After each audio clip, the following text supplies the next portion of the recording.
Hey everybody, it's Lily. Today I'll be drawing some beetles with Prismacolor color pencils, some white drawing paper, and some black drawing paper. So I've been wanting to do a drawing comparison of using white paper and black paper for a while now, and so I thought, I've been seeing some black paper videos going around the internet recently, and I thought, what better time to do it than now? And so I wanted to explore the differences between layering color pencil on regular white drawing paper, and then this is some pastel drawing paper, actually, the black kind. It's usually for pastels, but I found that it worked pretty well with the colored pencil. I thought it was really interesting when I was doing the sketch layer.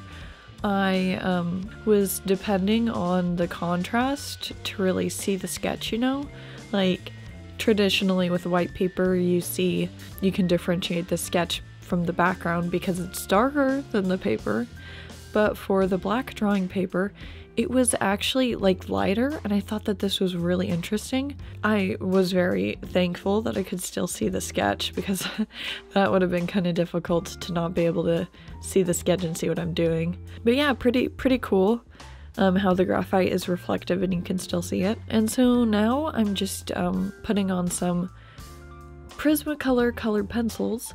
And so this pastel paper does have more of a tooth than the drawing paper, and that means that it has a more rough surface.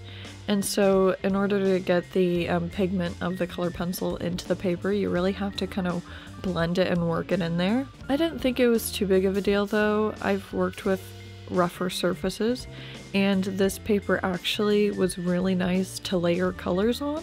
It was probably much easier than the regular drawing paper, and because of that tooth, it made it easier to layer the colors. And so I decided to draw some beetles because they are some of the prettiest creatures in the world, in my opinion, and these are stag beetles. I was just really digging how illuminated the colors looked when I added them onto the black paper. That's one thing about the black paper that's really cool, is that colors just pop like crazy. Like light colors just totally pop. And so it really gave it this like glowing kind of luminosity that I was really into. And yeah, of course, I just wanted to play with that glowy kind of effect, and I wanted to make these bugs very shiny and reflective, and I just wanted to practice my realism skills again just to see if I can still do it. I've been doing a lot of like non-objective and abstract drawings recently, so I've been kind of out of the loop with realism. I just wanted to try realism again just as a refresher for my like rendering skills.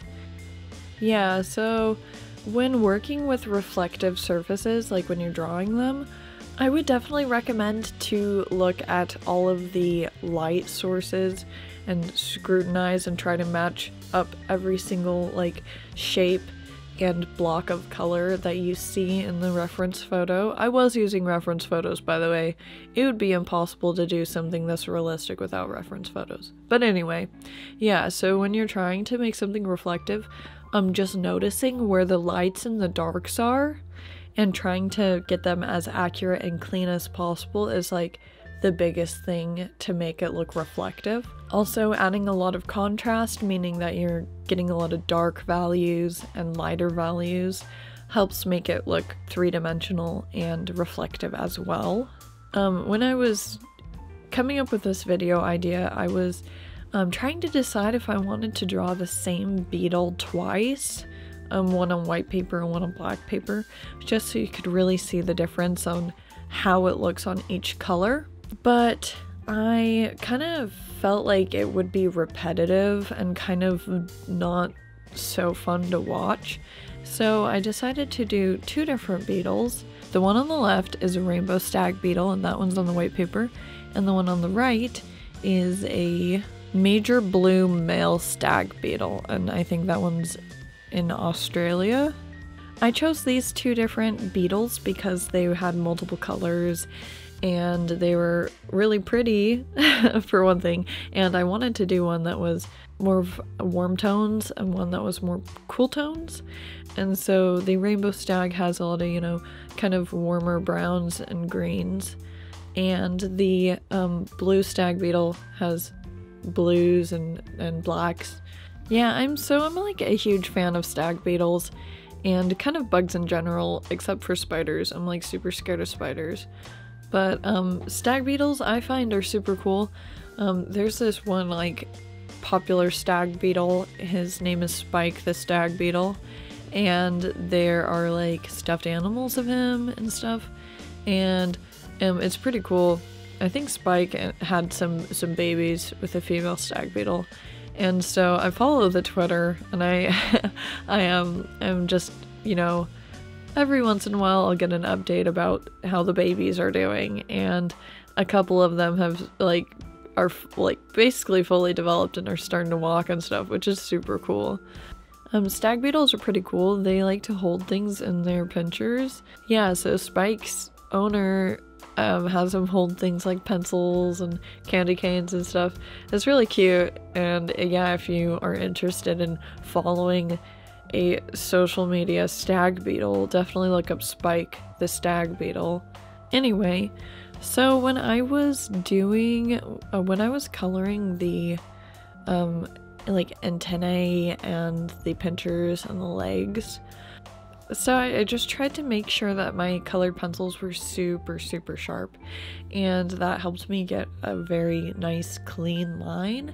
And I feel like that's a big thing about drawing in general, is that craftsmanship is kind of a big deal. Once you are like pretty alright at anatomy and proportions and, you know, being able to transfer something 3D onto a two-dimensional surface, the craftsmanship is like the next step, and that's just making sure that your drawing is very precise and clean. And so yeah, I tried my best to keep the pencil very sharp and to get the lines very nice and neat, and I'm pretty pleased with how it turned out. Yeah, craftsmanship has been a thing that I've been working on a lot more recently, just because like I feel like a nice drawing is good, but if a nice drawing has like strange borders, or like is the composition, you know, there's like extra white space on one side or something, it's just going to take it down a notch. And so making sure that you take into account every single part of the drawing is very important, especially if you want to try to get it into a gallery or something. You want it to look as professional as possible. So yeah, just keeping my pencils sharp.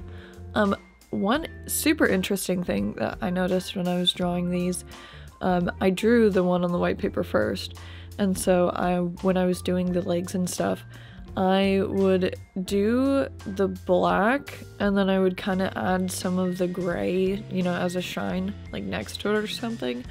And that worked for the white paper, well, obviously, because it's white paper, you can see the black on it. But on the black paper, I did add black colored pencil there, just because I feel like you could notice it like a tiny, like the tiniest bit, but I felt like it was enough to actually add it on there. And so I relied heavily on the highlights and the gray colored pencil to really guide where I was putting the black colored pencil, just because it was kind of hard to see where it was ending up. And so it was kind of working with the opposite, like paying attention to the highlights more than the actual shape of the legs and the antennae and the pinchers. Yeah, overall, I just feel like both drawings have a similar kind of energy to them, because they're both like very clean, systematic, kind of almost scientific illustrations of these bugs. And, you know, they're just nice and precise top-down views. But the white one seems, I don't know, it seems more natural and normal, and I suppose that's because typically when you see a scientific illustration like this, it's on white paper, and you can see like the precise, clean lines. And the one on the black paper just has a really cool, like, vibrant kind of effect to it that I'm really digging. Yeah, so these are the final results. I want to know which one was your favorite, and do you draw on black paper? And if you do you have any tips or tricks for other people? You can go ahead and leave them in the comments. I would love to read that. And I just want to thank you so much for watching my video. I hope you have a great week, and I'll see you in my next video. Bye!